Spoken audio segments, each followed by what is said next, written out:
Hey, Shalom.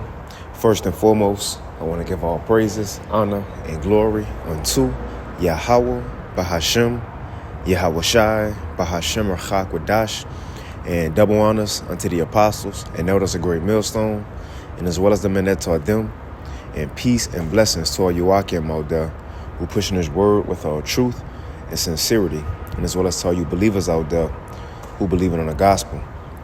And it's the brother Kwara Abad from the GMS Houston camp. And I want to go into another lesson, Lord willing, that do be edifying. And it was something I was just meditating on, while I'm here at the job. And the saying that Esau been using a lot lately, or the phrase that they have black fatigue. You see, that they have black fatigue.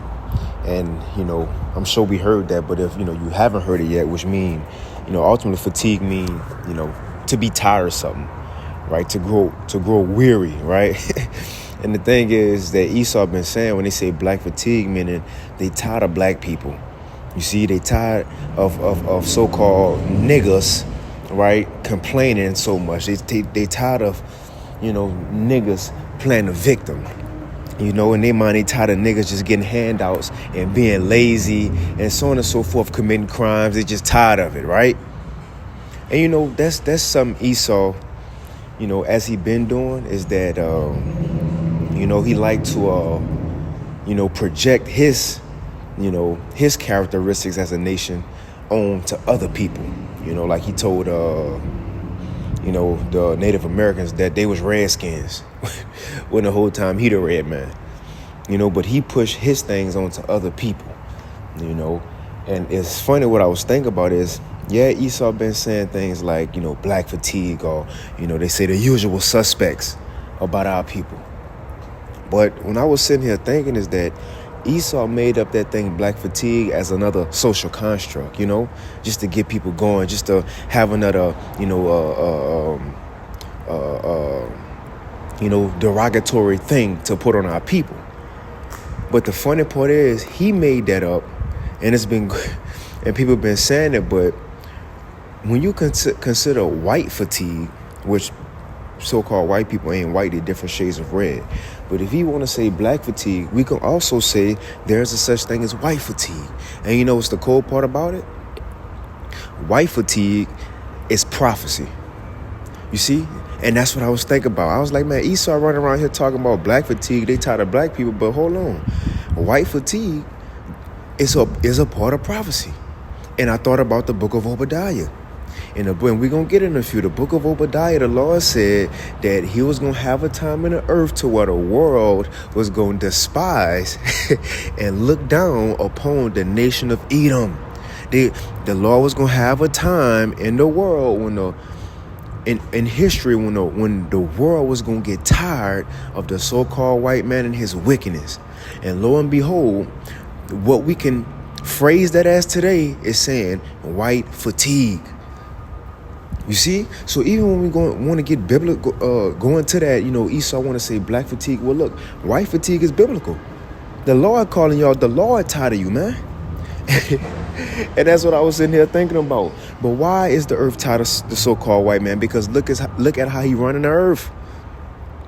The Lord have given this man the opportunity to literally rule the whole earth. That chance was given to two nations, to the Edomites and to the Israelites. Though other nations like the Assyrians and the Babylonians, yeah, they ruled, but it was the known world at the time. So the Lord gave this man power in the earth, and look how he been doing it. The scriptures say, destroy him who destroyed the earth. Hey, what it say in Proverbs 29:2? Matter of fact, let me get a precept real quick. And then I'll get that Obadiah. But let's get some precepts just to show why it's white fatigue. People tired of you ruling, man. Oh, Isaiah the 14th chapter. See precepts coming to mind. Let me get some. Let me get Sirach 10 real quick. Let me get this. But like I was saying in Proverbs 29:2, so like it, when thoughts start coming to mind, your mind start rolling. But in Sirach, in Proverbs 29:2, it says, when the wicked are in authority, the people mourn. Everybody mourning right now, man. Because Esau, Edom, the way he been ruling the world, people mourning right now. Just like it's saying Daniel 7, in the time of Esau ruling, he was going to wear out the saints. People wore out. And so therefore, the whole world is tired of the so-called white man having power on the earth. All they want to do is go to war. Other nations trying to chill. They just want to chill, right? Other nations trying to chill, get their money, go digital. Esau want to go to war. People tired of it, man. Let's read it. This is Sirach 10, though. And I'll get that Obadiah here in a few. This is Sirach chapter 10. And I'm going to start at verse 5. It says, I'm going to start at 4. It says, the power of the earth is in the hand of the Lord, and in due time he will set over it one that is profitable. See, because the current ruler is not profitable. He's not bringing any benefit to the earth. Since the so-called white man came into power, the earth have been dwindling, and that's biblical prophecy. Because in the book of First Maccabees, it says once the Greeks started ruling, beginning with Antiochus, that's when wickedness increased in the earth. And continuing on with the Romans. And then in Revelation 20, it says after you came out the Dark Ages, starting with the Renaissance, you got back on that bullshit and started deceiving the world again. Taking people natural resources, making people get down with your democracy, pushing rainbow flag support in other nations. Yes, man, people are tired of you, Esau, but you want to talk about black fatigue. You see? Come on, man, please. You want to talk about black fatigue? No, man. And again, he just saying black fatigue. When we talk about Edomite fatigue, right? White fatigue, that is biblical, and it's a difference. Let's go back to read this. This is Sirach 10:4. The power of the earth is in the hand of the Lord, and in due time he will set over it one that is profitable. It says, verse 8, because of unrighteous dealings, so this why? Because of unrighteous dealings, injuries, and riches got by deceit, it says the kingdom is translated from one people to another. So that's why this man got to be taken out of power. Everybody tired of how he been ruling. You got animals going extinct, animals dying, people sick, right? Cancer spreading, lies, deception. People tired of it, man. Can't even eat real foods, GMO. You got fluoride all in the water. See? But you want to talk about black fatigue. Come on, man. Edomite fatigue is real. White fatigue is real. That's why they had to put a thing out a couple years ago telling their children it's okay to be white. You know what? It may be okay to be white because even an Israelite could have white skin, so to speak. But it's not okay to be a Edomite. But let's move on. Let me get this in Obadiah. This is the book of Obadiah. Right? And I'm going to start at 1. Just to show white fatigue is biblical. The Lord was going to have a time to where the earth was going to turn against the so-called white man and be tired of his shit. And you know what's going to prove it? That's why the nation's going to shoot missiles, because they tired of it. They over it. And look at the header in this. It says, Edom will be humbled. See, the Lord gave this man and put him up on a pedestal of this nation, till everybody thought he was God. He dropping bombs on people, right? He got skyscrapers and making riches and technology. Everybody thought the so-called white people was them. But now the Lord taking that spirit and that glory he gave them and putting them right back into their place. The Lord of Lows, man. Obadiah 1:1, it says, the vision of Obadiah. Thus saith the Lord Yahweh concerning Edom, concerning Caucasians. It says, we have heard a rumor from the Lord, and then it says, we have heard a rumor from the Lord, and an ambassador is sent among the heathen. Arise ye, and let us rise up against her in battle. Check this out. It says, behold, I have made thee, who's the thee? The Lord is talking to Edom. He says, behold, I have made thee small among the heathen, and thou art greatly despised. Think about what the Lord telling Edom right here. Now, if he telling Esau that they about to have a downfall, or they eventually going to get judged, what that mean? Meaning he was going to put these people up At a point in time, and you go into the book of Obadiah, we keep reading, to the point that they was going to set their nest among the stars and never think they could be taken down. Well, this is a part of the signs that he's been taken down. The earth was going to despise them. Nations was going to stop caring about them. And this is what we seeing, and this is white fatigue, Edomite fatigue in the Bible prophecy. Let's read it. It says, behold, I have made thee small among the heathen. So before Esau fall, he gonna be despised and hated by the world first. And you know what's so cold?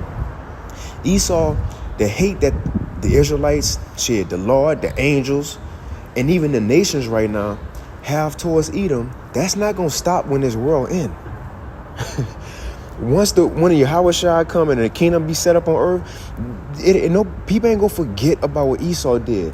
It's cold because the Lord got all nations hating the so-called white man now, and the Israelites hating them now, and the Lord, even the heavens hating them now. But when we get into the kingdom, that hate still gonna be there from these nations. Why? Because they gonna remember what Esau did to them in this world. They gonna remember Hiroshima and Nagasaki. They gonna remember all that. We gonna remember what Esau did, and the heavens, the angels, Yahushua and them gonna remember. So the people, the world still gonna hate Esau, even in the world to come. Because he got 1,000 years of slavery. Everybody gonna remember. The point is, it's starting now. White fatigue is starting now. Edomite fatigue is starting now, even in his own kingdom, man. Until he get exterminated. That's what we talking about. See, what we talking about is Bible prophecy. Let's read it. It says, behold, I have made thee small among the heathen. Let's go into that word small. It's the Hebrew word H6996, and it says quatan. And it says small, insignificant, unimportant. See, unimportant. See, it was a time in world history, the 70s, 80s, 90s, early 2000s, when nations wanted to be like the American people.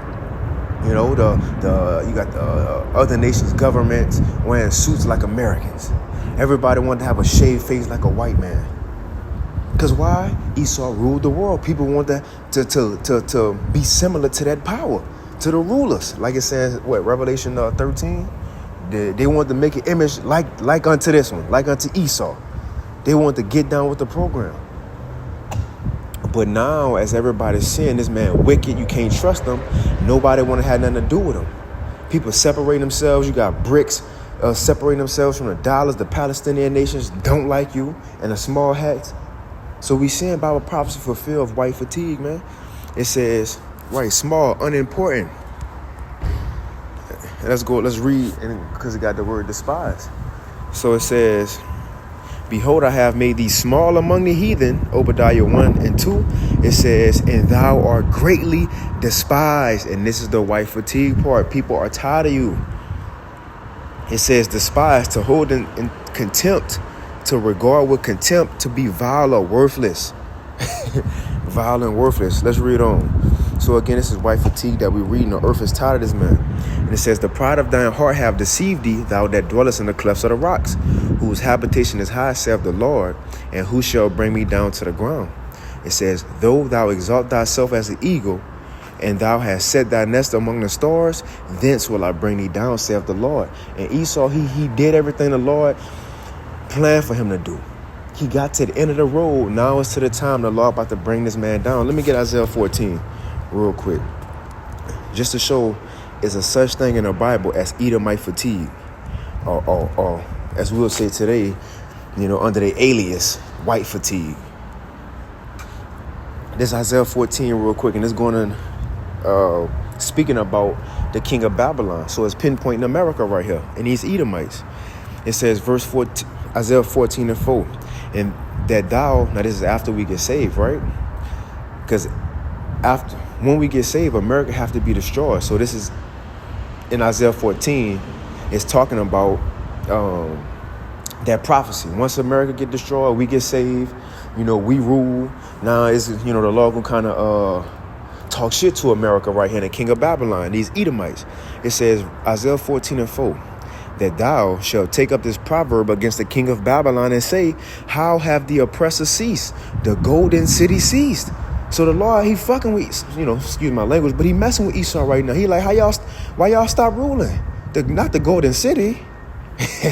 Not the big mighty king and the big bad wolf. How y'all stop ruling? It says, the Lord have broken the staff of the wicked, the Edomites, and the scepter of the rulers. It says, he, Esau, who smote the people in wrath with the continual stroke, he that ruled the nations in anger is persecuted and none hindereth. When Esau fall, nobody gonna care. Nobody gonna say, man, no. Nobody, at a wedding, if anybody got something to say, before we, some stand up right now. Ain't nobody gonna stand up for Esau. I got something to say. He was a good no. Ain't nobody gonna say that.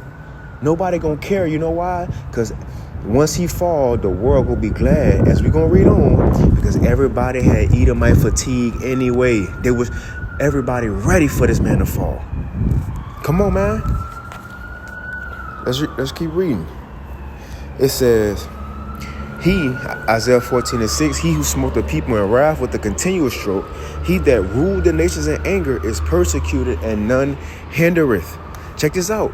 And the whole earth is at rest and is quiet. They break forth into singing. The world will be glad when the so-called white man fall.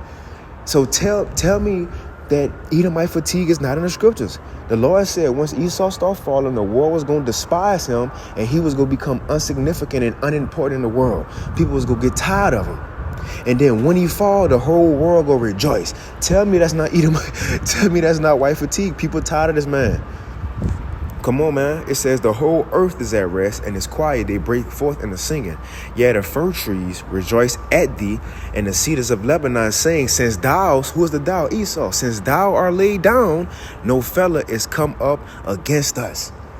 Everybody gonna be glad this man fell. And that's why the Lord gonna have to say this at the end of it. And prepare, verse 21, prepare a slaughter for his children for the iniquity of their fathers, that they do not rise, nor possess the land, nor fill the face of the world with cities, man. So the Lord gonna take these people out so they don't rise no more. You see? Which ain't no heathen gonna rise once we rule. But that's the point. The whole world will rejoice once this man is taken out of power. Why? Because the earth have Edomite fatigue right now. The earth is tired of Esau right now. And as the scripture say, he greatly despised, and that's why we about to see all nations gang up on this man. And then look, even when we get in the kingdom, all nations, look, even Yahweh and King David gonna gang up on them too, until they exterminated. Until they exterminated. That's where we at. You see? But I'm in it. I want to get Ezekiel 35 as well, because the Lord, he got his shit off, towards Esau in that chapter. Because the Lord said, look, in other words, I got beef with you forever. So the Lord got Edomite fatigue, man. But I just want to touch on that. Lord willing, this lesson was edifying. I want to give all praise to Yahweh, Ba'ashim Yahushua, Ba'ashim Rachak Wadash, and with that, Shalom.